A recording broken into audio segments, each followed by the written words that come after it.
Bismillah, alhamdulillah, wassalatu wassalamu ala rasulillah, wa la hawla wa la quwwata illa billah. Assalamualaikum warahmatullahi wabarakatuh.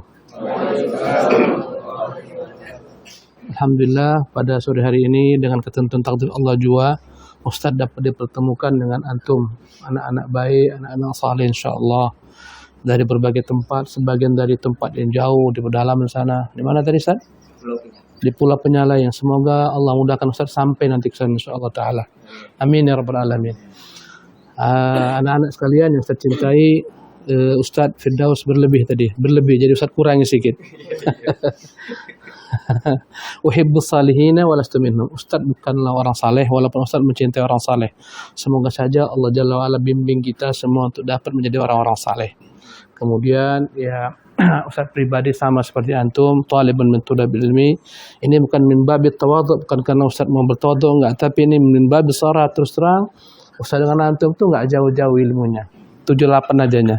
Bedanya umur, karena Ustaz lebih tua, lebih dulu belajar, maka Ustaz di sini di depan. Andai kata antum lebih tua pada Ustaz, mungkin antum di sini, Ustaz di sana. Hanya itu aja. Anak-anak Allah Subhanahu wa taala muliakan, Ustaz tak banyak memberikan untuk antum pesan-pesan. Di sini ada bersama antum Ustaz antum, Masya Allah, beliau Masya Allah, barakallahu fihi, Masya Allah. Ahsibuh kadzalik, beliau orang yang syakhsiyah kabirah, yang luar biasa kepribadiannya, dan semoga Allah beri kepada beliau istiqomahan sampai akhir hayat. Yang jelas anak-anakku sekalian, antum adalah orang-orang yang Allah inginkan bagi antum kebaikan.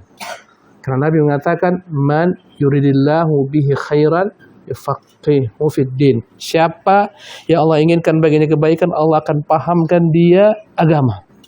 Maka antum adalah orang-orang yang Allah giring kemari ke tempat ini untuk belajar agama, maka ini karunia nikmat, banyak-banyaklah antum syukuri. Masa-masa semacam antum ini di luar sana banyak anak-anak yang mereka tak tahu untuk apa mereka hidup. Habis hidup mereka dalam game. Alhamdulillah antum gak ada yang Ustaz tengok sini pegang handphone. Ada yang pegang handphone gak? Ini nikmat luar biasa. Sekarang penyakit nomor 1 menghalang manusia daripada pintu-pintu kebaikan, handphone. Maka andai kata antum Allah syaratkan dari handphone, ini adalah merupakan kebaikan yang banyak. Subhanallah. Jemaah, anak-anak yang dimiliki Allah Subhanahu wa taala, apa yang antum tempuh di sini? Ya, jalan yang antum tempuh adalah jalan yang luar biasa. Yang tidak semua orang rela siap di sini. Subhanallah. Menimba ilmu anak-anakku adalah merupakan pekerjaan yang tiada tandingannya.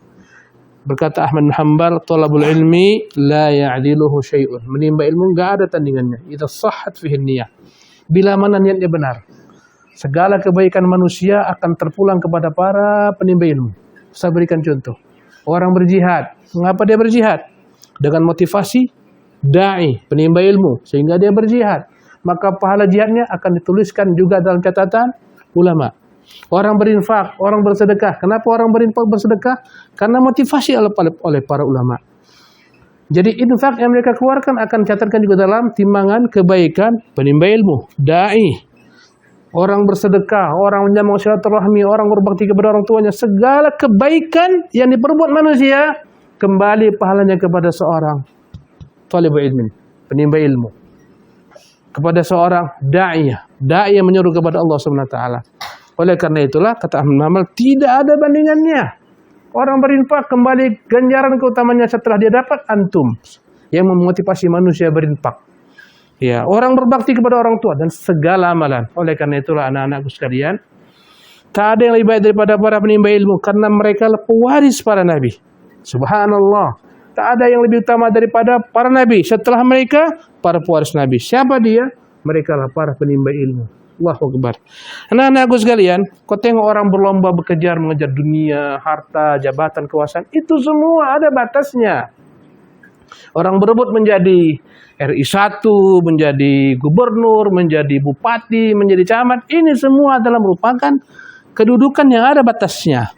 Jadi presiden paling 2 periode, 10 tahun selesai. Bupati 10 tahun selesai.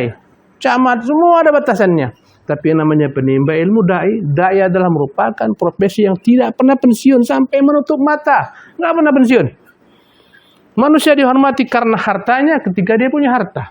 Manusia dihormati karena kejabatannya karena dia punya jabatan. Kau lihat bagaimana orang-orang yang ketika hilang jabatannya, mereka habis, nggak dihormati manusia. Sebagian orang-orang yang dahulu ketika punya kekuasaan, para presiden-presiden yang begitu kejamnya, sadisnya, ditakuti oleh manusia. Ketika datang masanya, subhanallah, dia digulingkan. Bahkan ada presiden digantung, ada presiden ditembak kepalanya. Sekarang ada presiden yang melarikan diri, subhanallah. Inilah yang namanya dunia. Tapi yang namanya ulama, Allahu Akbar. Tak ada masa pensiun. Syafi'i rahimahullah dihidup dalam satu zaman, di sana ada orang kaya, di sana ada para umara, para penguasa, di sana ada pejabat, di sana ada para dokter, di sana banyak manusia. Mana mereka semua? Hilang di telan lipatan sejarah. Subhanallah. Yang naik Syafi'i rahimah. Dengan apa? Ilmu. Engkau semua ini Masya Allah. Antum masih kecil-kecil. Sebagian masih Masya Allah. Nanti bila mana antum menyandang ilmu, Allahu Akbar, antum akan diangkat oleh Allah. Dan derajat antum akan naik di tengah-tengah manusia. Dengan janji Allah Tabaraka Ta'ala. Yarfa'illahu alladhina amanu minkum walladhina utul ilmah darajat. Allah mengangkat derajat orang-orang beriman yang berilmu beberapa derajat. Allahu Akbar. Boleh saja sekarang antum di sini. Subhanallah, masih kecil. Ada masanya antum di depan, ada masanya antum menjadi penggerak umat, Masya Allah, mengajak orang kepada kebaikan dan seterusnya. Dan bila mana antum meninggal, Allahu Akbar, amalan yang antum sebarkan di dunia, ilmu yang bermanfaat terus mengalir pahalanya kepada antum. Kata Nabi, idza mata ibnu Adama inqata amalu illa min thalathin, kalau anak Adam meninggal terputus semua amalannya kecuali 3 hal. Di antaranya adalah ilmin yuntafa'u bi, ilmu yang bermanfaat. Allahu Akbar. Ini Ustaz Firdaus, ini guru antum, dan yang lain-lainnya, beliau guru antum. Bila mana mereka semua meninggal, apa yang mereka ajarkan kepada antum amalkan, mengalir pahala ke mereka. Nanti antum punya murid masing-masing 100 murid, mengalir pahala kepada mereka. Terus menerus. Allahu Akbar. Maka orang cerdas adalah orang beramal ketika hidup, yang tetap mengalir amalan pahalanya walaupun setelah dia meninggal. Allah Jalla wa'ala membagi amalan menjadi 2. Ada amalan yang dikerjakan ketika kita hidup. Ada amalan yang mengalir pahalanya setelah kita mati. Kata Allah Subhanahu wa taala, "Inna nahnu nuhyil mauta." Sesungguhnya kami yang menghidupkan yang mati, wa naktubu ma qaddamu, kami akan tuliskan apa yang telah mereka perbuat, wa atharahum, dan apa yang mereka tinggalkan. Apa yang antum perbuat sekarang, catat Allah nih. Salat antum, semua. Tapi setelah antum meninggal, ilmu yang antum tinggalkan terus pahala mengalir. Wa atharahum. Arti atharahum adalah apa yang antum tinggalkan ketika antum hidup, berupa kebaikan yang terus mengeluh, terus menerus, pahalanya mengalir. Dialah ilmu syar'i. Subhanallah. Antum sudah meninggal, Imam Syafi'i sudah meninggal, tapi seolah-olah tak pernah meninggal beliau, sampai namanya di mana-mana pesantren Imam Syafi'i rahimahullah. Nama dia disebut-sebut. Allahu Akbar. Dia bukan orang kaya, bukan konglomer, dia orang miskin, susah. Yatim piatu. Untuk mencari kertas, wadah untuk menulis, dia harus bekerja. Tapi bagaimana Allah mengangkat Syafi'i rahimahullah? Dia adalah para ulama al-hadis. Bukhari bukan orang kaya, orang miskin. Bukhari rahimahullah. Ketika datang Bukhari ke satu kota, maka naiklah ketika itu debu. Karena orang banyak mendatangi beliau. Sehingga ketika itu khalifah heran. Ini debu kenapa? Banyak sekali. Siapa datang? Kata mereka, Bukhari datang. Kata dia, subhanallah, itulah khalifah, bukan saya. Yang ilmu. Kalau antum mau Allah angkat derajatnya, jalannya, ilmu. Paham? Tapi ilmu membutuhkan keikhlasan. Ilmu membutuhkan kesabaran. Sabarlah antum, ikhlas. Perbaiki diri, luruskan niat. Hanya yang ikhlas Allah berikan keberkahan. Kita nimba ilmu bukan karena manusia, bukan karena ingin dipuja, bukan karena ingin dijadikan manusia sebagai figur dan semacamnya. Tidak. Antum menimba ilmu karena Allah Subhanahu wa taala. Kalau ikhlas ada dalam diri antum, anak-anakku sekalian, ada keikhlasan, ada kesabaran, insyaallah antum akan jadi. Dengan taufik Allah Subhanahu wa taala. Yang terakhir ketiga, ikhlas, sabar, jangan pernah tinggalkan doa. Ilmu itu milik Allah. Dia berikan kepada siapa yang dikehendakinya. Oleh karena itu minta kepada Allah ilmu. Nabi Muhammad tak pernah Allah suruh minta tambahan dalam Quran kecuali tambahan ilmu. Kata Nabi, "Wa qur rabbi zidni ilma." Dan katakanlah Muhammad, ya Tuhan tambahkanlah bagiku ilmu. Enggak ada tambahkan bagiku harta, enggak ada. Tapi ilmu. Allahu Akbar.